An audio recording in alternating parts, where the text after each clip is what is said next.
c'est la hantise des dirigeants européens, l'apparition d'une troisième vague après Noël, quand les citoyens européens se seront un petit peu relâchés. Les 27 ont donc compris l'importance de se coordonner, de construire une véritable Europe de la santé en mettant en œuvre de nouveaux instruments, de nouveaux programmes, comme par exemple ce projet d'observatoire sanitaire chargé de détecter l'apparition de nouvelles épidémies ou la reprise de la Covid-19 à tel ou tel endroit au sein du territoire européen. Et puis il y a la question des vaccins, bien sûr. Il faut éviter une guerre des vaccins au sein des 27, raison pour laquelle la Commission européenne va centraliser l'achat de 300 millions de doses de vaccins qui seront ensuite distribuées équitablement au sein des 27.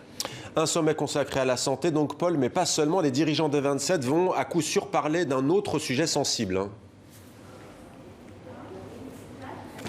Effectivement, il y a un éléphant dans la pièce, même si le sommet est virtuel. Ce sommet risque d'être pollué par le chantage des Polonais, des Hongrois et maintenant des Slovènes qui menacent de bloquer le budget de l'Union européenne pour les 7 prochaines années. C'est pas rien. Et aussi le fameux plan de relance de 750 milliards dont l'Europe a vraiment besoin. Pourquoi? Tout simplement parce que sous la pression du Parlement européen, les futurs subsides, les futurs fonds européens ne seront plus attribués aux pays qui ne respectent pas l'état de droit, c'est-à-dire les valeurs démocratiques au sein de l'Union européenne, et ça vise bien sûr des pays comme la Hongrie. Alors Viktor Orban va-t-il tout bloquer ou est-ce du bluff de sa part? Réponse, verdict ce soir.